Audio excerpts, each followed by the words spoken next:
He was just a boy in pain, clutching his stomach, his face pale and trembling. His mother rushed him into the ER, her heart pounding, praying for help. But instead of urgency, she was met with cold stares and silence. Every passing second felt like a lifetime, as nurses walked past without a glance, calling on others who had arrived after them.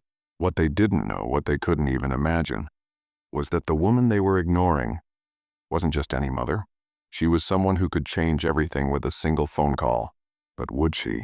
Or would she let them see exactly what their prejudice had cost? For Monica James, life had always been a balancing act. Long days at the office, late nights helping her son with homework, and weekends stolen away for family time.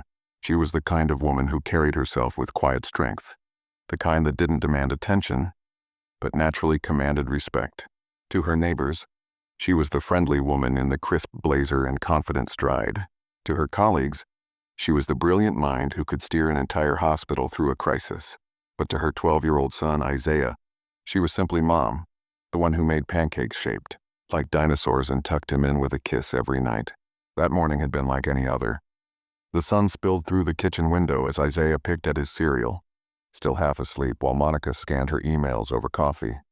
She had a big meeting later, but her mind was on her boy. He'd mentioned feeling a little off the night before, but she chalked it up to a long school day. Kids bounce back fast, at least that's what she told herself. By afternoon, everything changed. She got the call at work. Isaiah had collapsed in the school hallway, clutching his stomach. The nurse said he was pale, sweating, and barely able to speak. Monica's heart raced as she grabbed her keys and ran for the door. The drive to the hospital blurred past.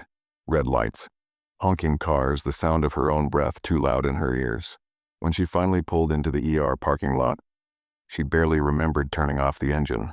She scooped Isaiah into her arms, feeling the heat of his skin, and rushed through the sliding glass doors. She expected movement. Doctors, nurses, someone rushing to help. She expected urgency. Instead, she got stares. Brief, dismissive stares. Her words tumbled out in a panic, explaining her son's symptoms, begging for help. But the receptionist's eyes slid past her, to the next person in line. A nurse walked by without a glance. Another called in a patient who had arrived after them. Monica felt her chest tighten, not just with fear for her son, but with something colder. A feeling she knew too well but wished she could forget. She didn't say it out loud, but she knew. This wasn't about a busy ER. This wasn't about protocol. And if they thought she was just another desperate black mother, they were about to learn the truth in a way they'd never forget. Monica stood there in the ER, Isaiah's body heavy in her arms, his head limp against her shoulder. Her voice cracked as she repeated his symptoms, trying to push the words through the wall of indifference in front of her. But the receptionist didn't even look up from her keyboard. A couple walked in behind her, white, mid-40s, chatting casually. The woman winced, holding her hand like she'd sprained it. Within seconds, a nurse appeared, speaking in soft, sympathetic tones, ushering them into a treatment room. Monica blinked, her jaw tightening. She stepped forward again, her voice sharper now. "My son needs help. He's burning up, he can barely breathe." The receptionist finally looked up, her tone clipped. "Ma'am, you'll need to fill out this form. We'll call you when it's your turn." She slid the clipboard forward, like she was serving food through a slot in a prison door. Monica stared at the form, then at her son. His eyelids fluttered, his skin damp with sweat. She could feel his pulse racing under her palm. How long could her turn wait? She took the pen, scribbling as fast as she could, skipping sections she didn't have time to think about. But when she pushed the form back, the woman barely glanced at it before stacking it on a pile with dozens of others. "They'll call you," she said flatly. Minutes dragged, 10, 15, 20. Every sound in the waiting room felt sharper.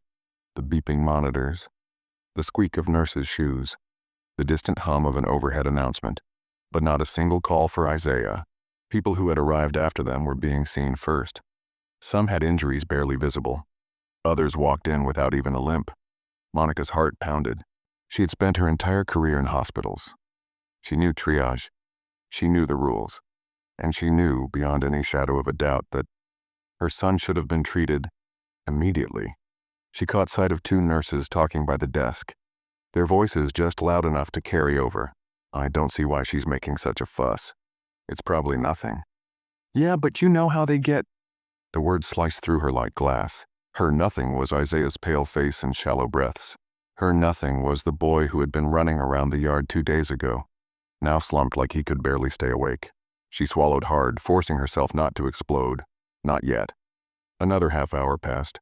Isaiah whimpered softly, clutching his stomach.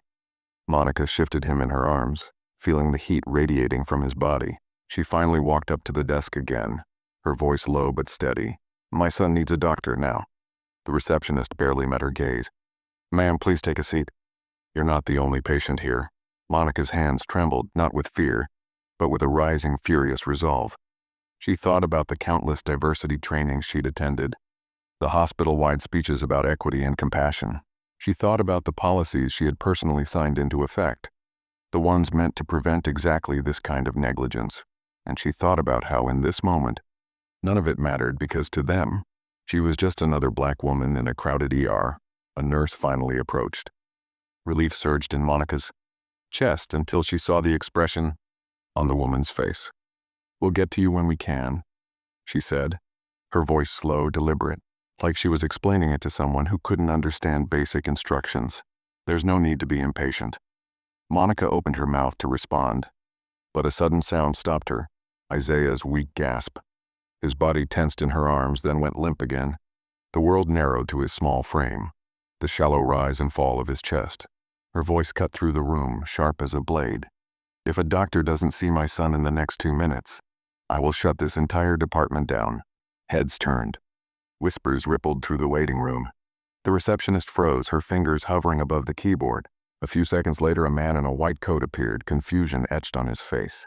"What's going on here?" he asked. But Monica didn't answer, not yet. Because before she revealed who she was, before she pulled the mask off their prejudice, she wanted every single person in that room to remember how long they had let a child suffer.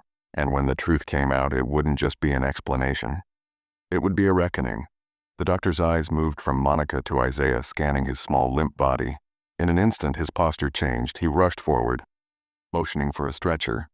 Nurses scattered, pulling equipment, snapping on gloves. But Monica's relief was laced with something darker. Because it wasn't the urgency that shook her. It was the fact that it had taken this long. That her son had been sitting, suffering, ignored, until she had threatened them.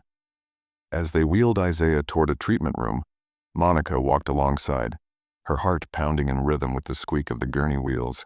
She watched as the nurses hooked him up to monitors, inserted an IV, took rapid blood draws.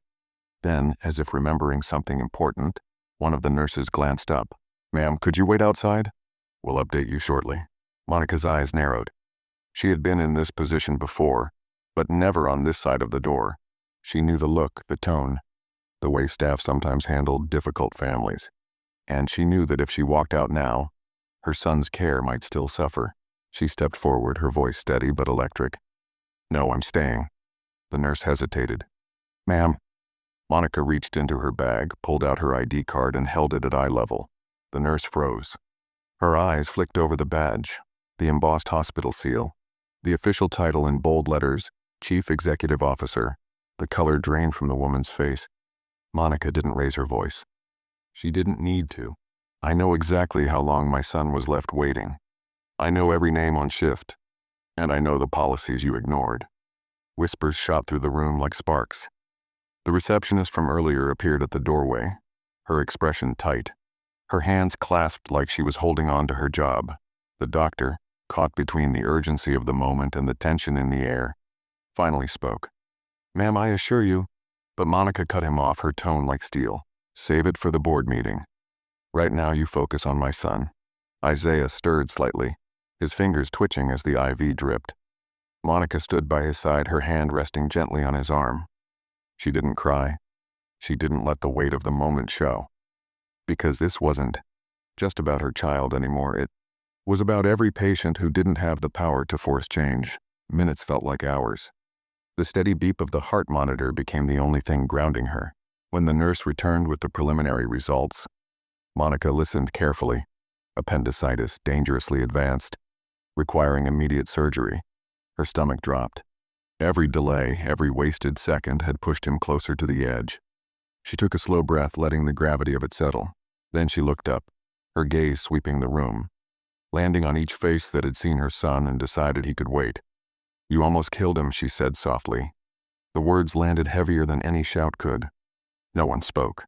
No one moved. And in that stillness, Monica knew. This wasn't the end of the fight.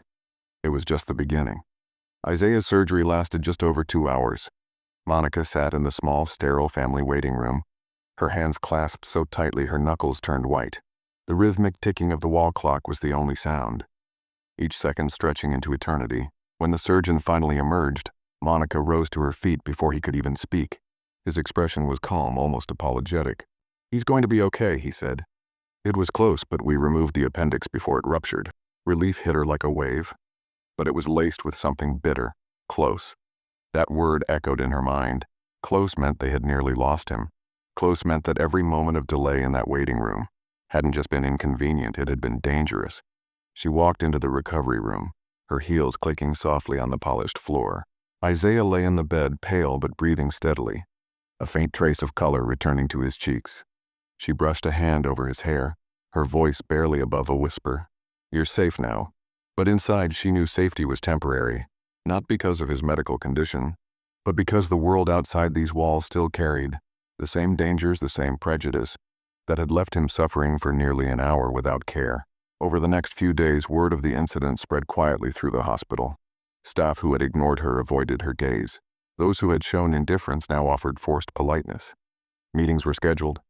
Reports were filed. But Monica had been in leadership long enough to know that paperwork didn't fix hearts. Policies didn't erase bias. She thought about every parent who would never have the chance to demand better care, those without titles, without influence, without the ability to make a room go silent with a single sentence. She thought about the ones who had buried their loved ones because help came too late. For Monica, this wasn't a story to be filed away. It was a warning and a responsibility. Before she left the hospital that week, she called an all-staff meeting. Not as a CEO speaking to employees, but as a mother speaking to humans. She recounted exactly what had happened, from the first dismissive glance to the moment the truth of her position was revealed. She didn't name names, but she didn't have to. The people in that room knew who they were. Her voice didn't rise. It didn't need to. "My son lived," she said, "because we caught this in time. But I'm here to tell you the only difference between him and the children who die waiting for care is the way we choose to see them. If you can look at a suffering child and decide they can wait because of the color of their skin, you don't belong in healthcare. You don't belong in any place where life and death depend on compassion." The room was silent. No excuses. No rebuttals. Just the heavy weight of truth hanging in the air. Isaiah would heal, but the scar this left on him, on her, on every person who learned what happened would remain. Because this wasn't just about one boy in one hospital on one afternoon. It was about a system that still sees some lives as worth saving, and others as worth waiting for. How many more Isaiahs will it take before we stop letting prejudice decide who gets to live? If you've ever faced a moment that changed how you see someone you love, share your story in the comments. Don't forget to like and subscribe for more powerful tales that touch the heart. Thank you for being here.